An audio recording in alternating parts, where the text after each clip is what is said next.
Hey guys, Joe here. Thanks for checking out another video on the channel. Greatly appreciate it. If you want to help the channel grow, just keep watching my videos, giving me thumbs up, all that good stuff, and we will continue to grow it.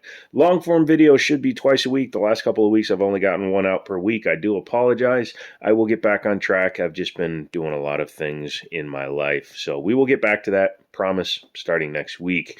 What I have for you today is pretty cool. I picked this stuff up from my buddies over at Bears Trading Post in Winchester, Virginia.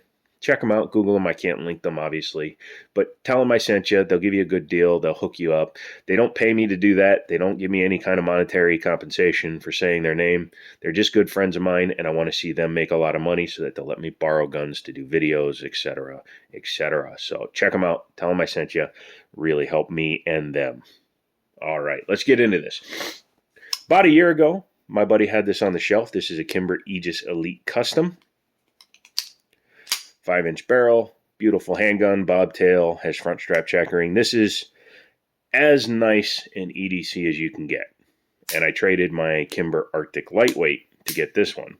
I like my Kimbers, especially since I know how to tune them to make them run right. But this thing has been faithful. I love it. And I really like full-size all-metal guns. Well, that led me into wanting a 22 1911, and that's difficult to find a good quality one. Now, Walther and Colt teamed up to make their Gold Cup match 1911 in 22 LR, and I believe Colt now makes a railgun 22 LR, and they're nice, they're fine, but they are not quite 1911s because some of the takedown is different, some of the assembly is a little bit different. Additionally, they can be a bit pricey, $425 to $500, depending on which one you go with. There are companies like GSG, German Sports Group, who makes one that looks like a 1911, but it's fixed barrel and it's questionable in its functionality. And then there's companies like Chiappa, who I don't recommend them. Maybe for some of their rifle stuff, but like the Chiappa Rhino, I know those can break right out of the box when you get them and things like that. So that's not a company I'll ever recommend to anybody. But if you do buy one, find another channel. Sorry. Anyway, getting back to it. The other option I was faced with was a conversion kit. And that's something I'd considered because working at a gun store, I have access to our distributors, and they do manufacture several different kits that you can buy that you can just put onto your 1911 chassis. And I was considering some of those, and I told my buddy at Bears, and he's like, you know what? I think I've got something for you, because he knows I like Kimber. And he told me that he had a 22 conversion kit that he wanted to sell, and he asked me if I was interested. And of course, I'm always interested. So he brought me a Kimber rimfire target 22 LR conversion kit. This is a complete kit from Kimber that replaces your slide, your bushing, obviously all your internals, yet still runs your factory 1911 lower.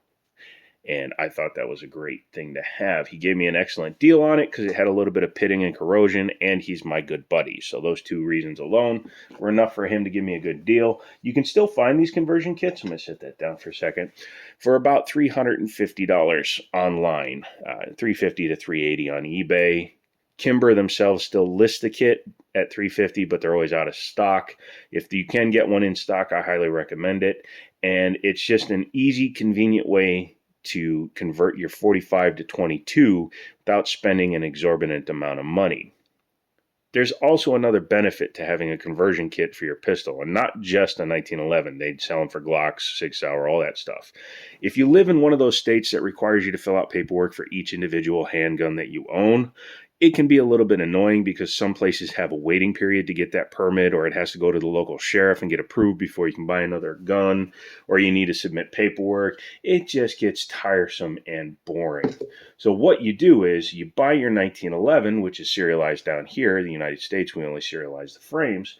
And then you buy this conversion kit, and now you have two calibers in one handgun. And since this isn't serialized, you can buy this without paperwork, and then you have that for your gun. Additionally, another reason why a conversion kit is a great idea is because if you're familiar with your platform, I've got a few hundred rounds for this one. I don't get a chance to put thousands of rounds through each of my guns because I go through like a lot. But when you're training, you have the exact same trigger, same hammer fall. Everything is going to feel identical in the lower part of the gun so that you can always have that exact same feel. You have the exact same grip. You don't have to try to find a bobtail frame to put underneath your conversion kit because you're just using your factory frame. So every time you pull that trigger, it'll feel the same even with that on there. Now, you can't dry fire 2022s. Sorry, that's the year. That's why you get a snap cap, and that bypasses that problem. But so you can continue to train with the exact same battery of arms, and all your controls will be in the same place and feel exactly the same to you. So that's the other benefit to having a conversion kit. What I like about the Kimber kit is that it doesn't make it like a bolt style. I know a couple of the conversion kits kind of have like a bolt feel to them, as well as it changes up the entire upper. This is just a simple aluminum frame, or excuse me, aluminum slide with a barrel insert, very light guide rod, and when we take this apart, you'll see how cool that looks. And yeah, and it comes with a set of target sights right on it, so that's good. Let's pop it apart before we put it on the gun, just to show you how it works. Being that it's 22, it has a very light spring, so it's easy enough to take apart. It comes apart just like a standard 1911. In fact, that appears to be a standard 1911 bushing. I haven't tried to put it on that barrel yet, but because of how thick the barrel is, you can see it's thickened on purpose, or on purpose, so that it can fill out the space. But you just push down your plunger, turn your bushing to the left if you're like looking straight at it, so it's my left. Don't let that go flying. It's not going to go as far as a 45 ACP can, but then you just pull out your spring, flip it upside down, make sure the barrel stays in place. Then you take your guide rod out, and I'll show you something neat about that in a second. Turn your bushing just like you would a standard 1911, pull the bushing out, then your barrel comes out. Doesn't use a locking lug because this is not the same kind of lockup system. Plus, it doesn't need it for 22. Here's your barrel. As you can see, your ejector is actually on the barrel itself, mounted to it, so that when the slide cycles back, it pulls around out, hits there, and pops it out. The extractor is right there, so those two work together. So this pulls it back, and when it hits there, kicks it out. Pretty cool. My buddy says it's functionally very reliable, and we'll find out when I take it to the range. Taking a look at the guide rod, it has a flat spot here on the bottom, which goes underneath the barrel. As you can see, it also has a little plunger back there so that it stays seated on the barrel. So that's nice and convenient. And it's a fixed link, not a drop link like the standard gun has. The front part of the plunger is different because the spring nests inside of it, which again is kind of cool. And it does allow press checks. I don't usually recommend a press check from the front like that, but it does allow it. And then, like I said, standard bushing. That just looks like a standard 1911 bushing to me. Very thick barrel, which I kind of like. So you could probably run CCI mini mags, no problem in that guy. Otherwise, it looks functionally just like a 1911. Otherwise, let's reassemble it real quick. So again, take your barrel, flip it upside down, slide her in there, and you'll see here how that ejector works. So when the slide cycles and reaches rearward, it will come to that point and eject the round. Nice. Then you're going to take your guide rod, flat end down, and put it onto the barrel. We're going to be playing with that in a second, but you also want to get your bushing started. I always do that backwards. Most 1911 guys just don't even pay attention to it when they were reassembling it these days. Once you've done that, push your guide rod up so that you can see the end of it, so that you can start your spring onto it. Bring it back, lock it into the bottom of the link, and then you just simply push down, twist over until it locks into place.